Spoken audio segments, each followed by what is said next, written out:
Walou, bonjour. Bonjour.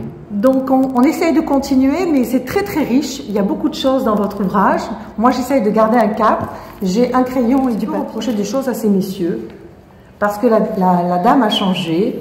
Elle a quand même pas mal de raisons d'avoir changé. Et lorsque je vois certains messieurs se conduire en société, j'ai envie de dire que c'est pas totalement la faute de madame. C'est aussi la faute de monsieur.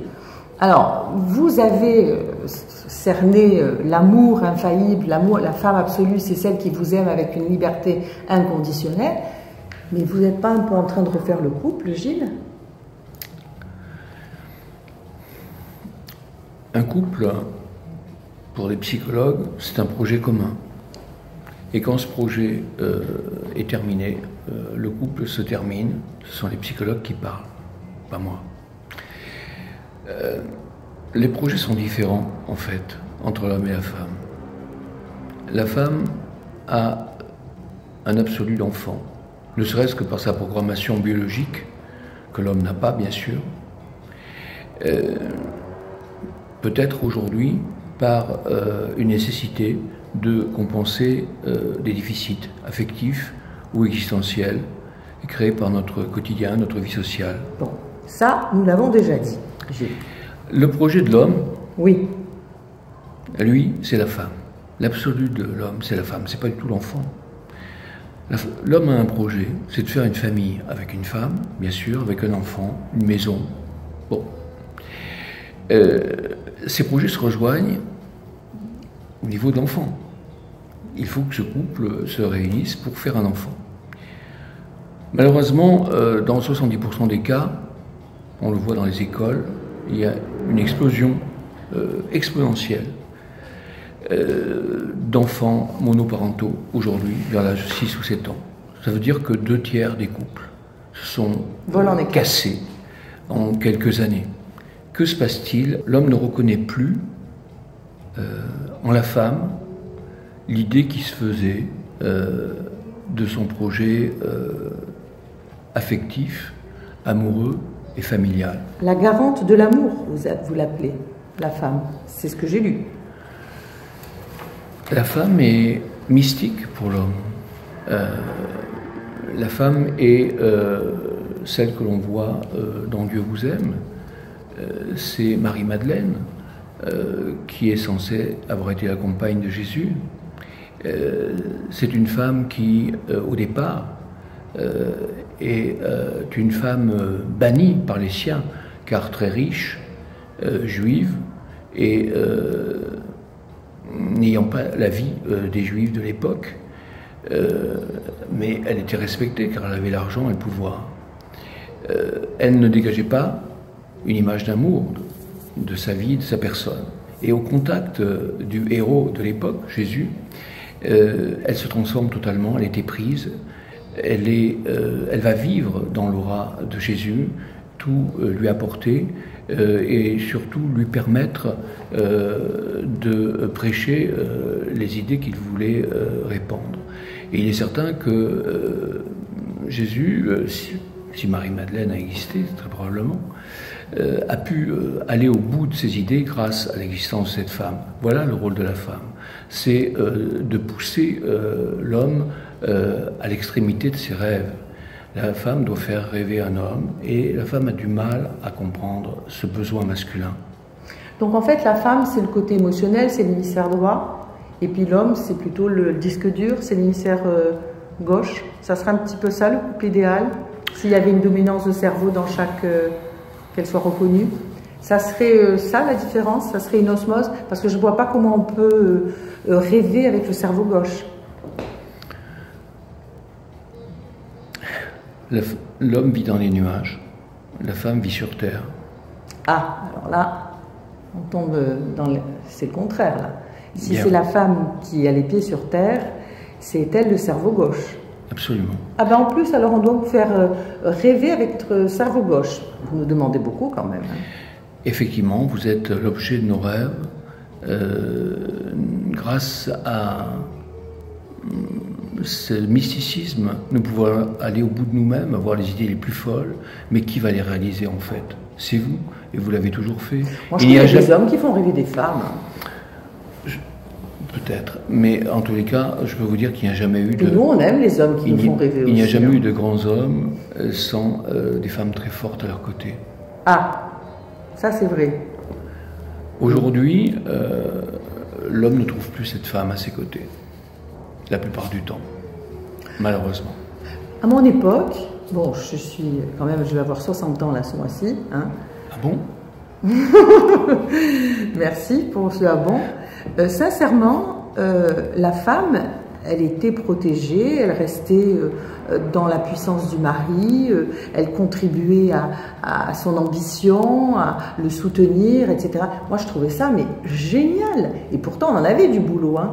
Mais quand le mari, c'était le cas de mon époux, quand il arrivait et qu'il avait conquis un marché, c'était fabuleux, mais j'avais le même plaisir, quoi. Je veux dire, j'avais absolument pas cette envie de briller, de me mettre en avant, de partir au travail, de me lever le matin, d'avoir un bureau. Pourtant, j'avais mon petit job, hein.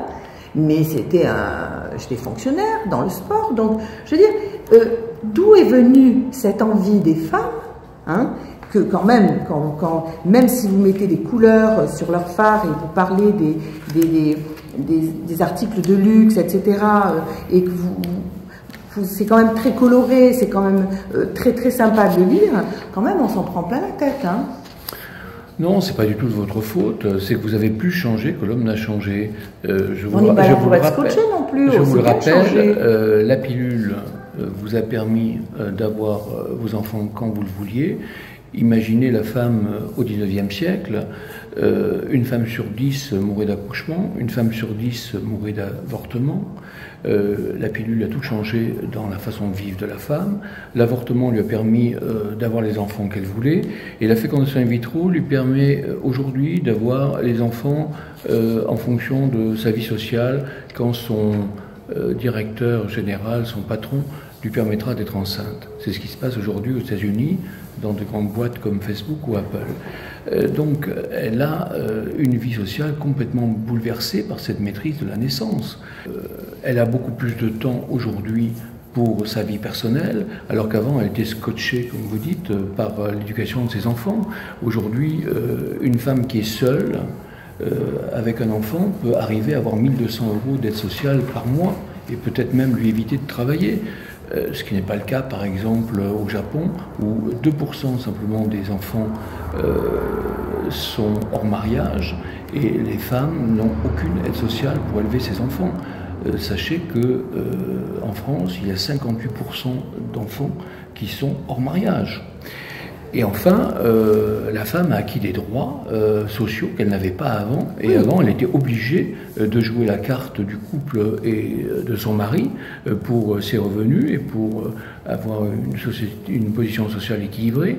Alors qu'aujourd'hui, la parité et l'autonomie lui sont assurés. Oui, mais pourquoi c'est venu un petit peu comme ça, Gilles, quand même? Il ne faut pas exagérer. Justement, pourquoi? Ben oui, ben je vais vous le dire. Parce que ça, il y a aussi une part de responsabilité du côté des messieurs. Non, sincèrement. Ben si, parce qu'ils étaient tout le temps dehors, ils partaient, ils avaient des maîtresses, c'était à droite, à gauche, et nous, on devait accorder la liberté. Mais vous avez vu jouer ça où?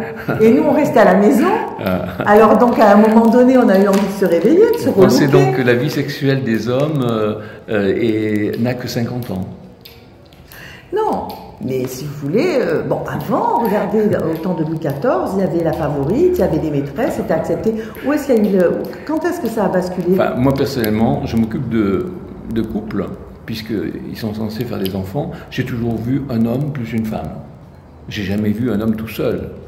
Donc, si l'homme a un comportement social limite, probablement rencontre-t-il des femmes qui ont des comportements sociaux limites. Je pense que ça a toujours existé. Ça, c'est dans notre... Peut-être qu'elles n'ont plus envie non plus de s'embarrasser d'un homme à la maison. Ça, c'est elles ont fini par faire comme vous. Ça, c'est notre jeu social et c'est du jeu. On ne parle pas de jeu là. On parle de valeurs existentielles. On parle de savoir pourquoi on existe et pourquoi il faut un homme et une femme aujourd'hui pour exister. L'homme a besoin d'une femme pour exister. Je pense qu'une femme a besoin d'un homme pour exister. Mais et aujourd'hui, la société, la science, l'argent ne le veulent plus. Pourquoi? Parce qu'ils parce qu'il propose des systèmes de remplacement. Des systèmes de remplacement dont le but finalement sera de manipuler l'homme, de l'homogénéiser et de gagner de l'argent sur son dos. Vous ne pouvez pas aller contre cette évolution car il n'y a pas de plan B. Il n'y a pas de plan B parce qu'il n'y a qu'une seule valeur dans le monde aujourd'hui, c'est l'argent. Donc l'amour a disparu. Il ne faut pas... Est-ce que vous croyez que c'est encore possible, cette femme absolue dont vous parlez tout le temps? Oui, c'est pour ça que je vous réponds qu'il ne faut pas baisser les bras devant ce danger.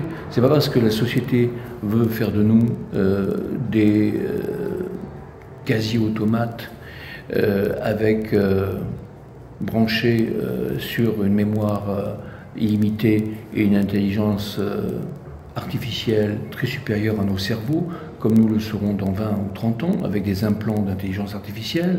C'est pas parce que la science et la société veulent trier nos futurs embryons pour qu'on ne garde que les embryons à QI élevé. Il y a déjà des travaux qui ont été faits pour montrer que si on triait les embryons en fécondation in vitro, et qu'on ne gardait que ces embryons à QI élevé, on améliorait en 50 ans le QI général de 60 points, c'est-à-dire de 50%. C'est pas parce que la science veut demain opérer les embryons et les gènes et changer ces gènes, comme elle sait le faire chez les animaux, 2 singes ont été traités comme ça récemment, que on pourra augmenter l'intelligence des gens. L'intelligence des gens au service de qui? Au service d'une société téléguidée par un pouvoir électronique. Où est l'amour dans cette histoire? Voilà. Alors, l'amour, il vient de la femme absolue. Alors, vous dites que la femme absolue, c'est celle, elle est absolue, et c'est vraiment celle-là qui fait qu'on peut encore parler d'amour. Si elle vous accorde la liberté, alors qu'est-ce qu'il y a dans cette liberté? Je pense que la liberté, personne n'a donné une définition exacte. C'est un leurre. On pourrait penser que on vit dans des leurres. La liberté est un leurre, l'amour est un leurre, le bonheur matériel est un leurre. Non mais là, ça fait longtemps qu'ils ont zappé, hein, si on commence à parler comme ça. Ben oui, ben, zappez si vous voulez. Le problème, c'est que si vous êtes sur Internet, justement, c'est parce qu'il vous manque quelque chose dans la vie, autrement vous n'auriez pas besoin d'aller sur Internet. Et nous sommes tous des êtres déficitaires. Donc on est là pour essayer de savoir s'il y a des solutions pour combler ces déficits et ne pas être manipulé par des machines. Vous parliez de la liberté tout à l'heure. Oui. Qu'est-ce qu'on met dans cette liberté que la femme absolue vous accorde? Je cite un héros, un marin bien connu de Kersozon. Pour lui, la liberté, c'est de définir ses propres règles et de s'y maintenir. Donc la femme doit accepter les règles de l'homme. Et inversement. Oui, mais si elles se contredisent, comment on fait? Et si elles se contredisent, elles se mettent pas ensemble. C'est qu'on n'est pas ensemble. Jusqu'à présent, il y a eu des couples qui ont permis quand même de s'équilibrer l'un l'autre et de respecter la liberté de chacun. Est-ce que dans la liberté, il y a de s'accoupler avec une autre personne sexuellement? Est-ce que vous avez le droit? Pourquoi le sexe? Que vient faire le sexe dans cette histoire? Parce qu'il n'y a pas d'amour. Si là, la femme absolue... L'amour n'a rien à voir avec le sexe. Regardez comment vivait une jeune fille, il y a 40, 50 ans. Sa priorité, c'était d'avoir une histoire d'amour. Elle rêvait à un prince charmant. Elle rêvait à une histoire d'amour.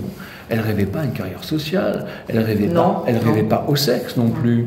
Elle rêvait d'abord à l'amour. Et l'amour lui apportait le sexe, la carrière sociale éventuellement, les enfants plus tard. Aujourd'hui, c'est quoi? Le sexe est devenu une valeur matérielle utilisée par la société de consommation. On vous vend 1 kilo de sexe, 1,5 kg, ce que vous voulez. Tous les enfants sont sur Internet et vont voir des films pornographiques à longueur de journée. Donc, le sexe n'est qu'une fonction naturelle exploitée par la société de consommation. Rien à voir avec l'amour. Vous avez complètement désolidarisé le sexe et l'amour. Mais ça, c'est pas nous, c'est la société. Mais je l'ai trouvé la phrase où vous écrivez qu'on aime, quand on a eu du sexe, on aime après, et que c'est lié. Elle y est, cette phrase. Je vais la retrouver. Là, je ne peux pas parce qu'on n'a pas le temps. Mais à la troisième émission, je reviens avec la phrase que j'ai vue ici. Si vous voulez. Vous ne pouvez pas mélanger le sexe, qui était aujourd'hui une valeur de consommation, à l'amour, qui est une valeur ésotérique, mystique et inexpliquée. Mais J.C. Satan, à un moment donné, il y a une phrase comme ça, mais je vais mieux m'organiser pour pas faire des longueurs dans la projection. À bientôt. Au revoir, merci.